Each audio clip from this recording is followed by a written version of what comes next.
Бүгінгі сабақта Python тілінде файлдармен жұмыс жасаймыз.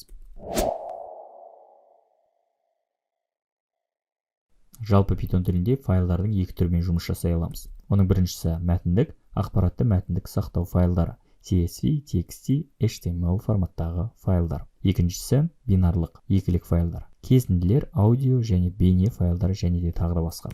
Python тілінде файлдармен жұмыс жасау функцияларына тоқталып өтетін болсақ, олар open файлды ашу, close файлды жабу, write файлдарға жазу, read файлды оқу. Pythonда файлдармен жүргізілетін амалдар төмендегідей ретпен орындалады. Файлды ашу, оқу немесе жазу, файлды жабу. Ескерту: файлмен жұмыс істеп болғаннан кейін файлды жабу керек. Файлды ашу open функциясы. Open path және mode параметрлары бар. Path файл жолы, ол жерге абсолютті не салыстырмалы сілтемелер қоюға болады. Абсолюттік сілтеме файлдың орналасуы, толық жазылуы. Салыстырмалы сілтеме ақпараттық файл код жазылып отырған файлмен бір папкада орналасуы керек. Екінші параметр ол mode, файлдарды ашу режимі. Ондай болса, mode режимдерге тоқталып өтейік. Біріншісі read, R әрпімен белгіленеді. Файл оқу үшін ашылады. Файл жоқ болса, file not found қатесі шығады. Келесі W, write, файл жазу үшін ашылады. Файл жоқ болса, жаңа файл құрылады. Файл бар болса, ішіндегі ақпарат өшіріліп, қайта жазылады. Append, файл оқу үшін ашылады. Файл жоқ болса, жаңа файл құрылады. Файл бар болса, ішіндегі ақпаратқа қосымша ақпарат жазылады. B әрпі, binary, бинарлы файлдар үшін қолданыста. Ол write не read режимдерімен бірге жазылады. T, файлды мәтіндік режимде ашады. Ең соңғысы қосу, файлды оқу мен жазу үшін ашады. Файлды ашудың келесі код мысалдарына назар аударыңыз. F тең open сәлем txt файлының ақпаратын F айнымалысына оқымақшымыз. Біріншісінде режим R және T. Ал екіншісінде ол режимдерді жазған жоқпыз. Ескерту: файл ашу режимі жазылмаған кезде файл RT режимі арқылы ашылады. Яғни осы екі кодтың нәтижесі бірдей болмақ. Келесі қадам: файлдар мәліметін оқу. Файл оқу үшін ашылғаннан кейін файл ақпаратымен келесі әдістермен жұмыс жасауға болады. Read файлдағы барлық ақпаратты бір жолға оқу. Readline файлдағы бір жолды оқу. Readlines файлдағы жеке-жеке ақпаратты тізімге оқу.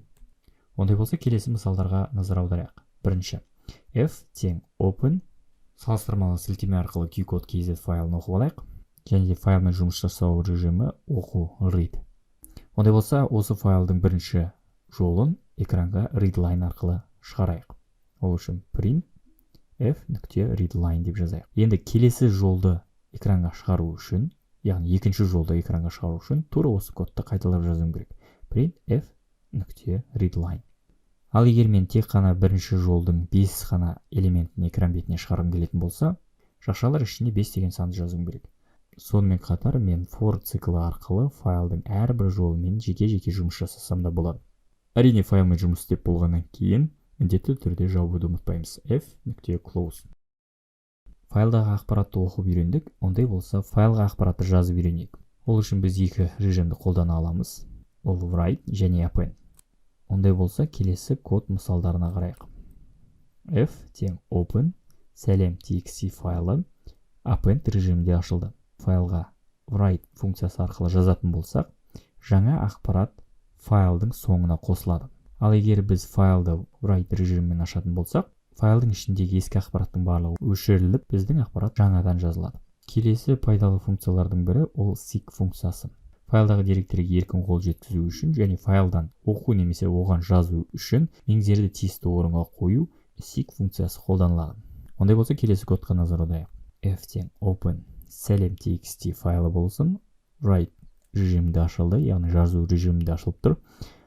Write ішіне 10 символды жазамыз. Енді курсорды, яғни мәзірді екінші орынға қойдық seek функциясы арқылы. Енді содан бастап write функциясын жазатын болсақ, 8 символды біз жұлдызшаға ауыстырып шығамыз. Файлдар мәліметін оқу үшін бізде with операторы да бар. Ол келесі нұсқада жазылады. With open path mode as file.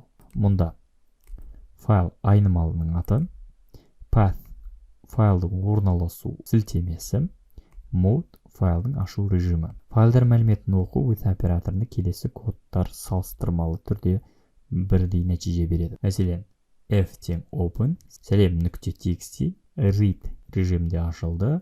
Ішіндегі мәлімет read функциясы арқылы оқылды және close функциясы арқылы файлды жаптық. Ал with операторы арқылы біз close функциясын қолдануымыздың қажеті жоқ. Яғни with операторы автоматты түрде файлды өз бетінше жабады. Міне осылай біз Python тілінде файлдармен жұмыс жасап үйрендік.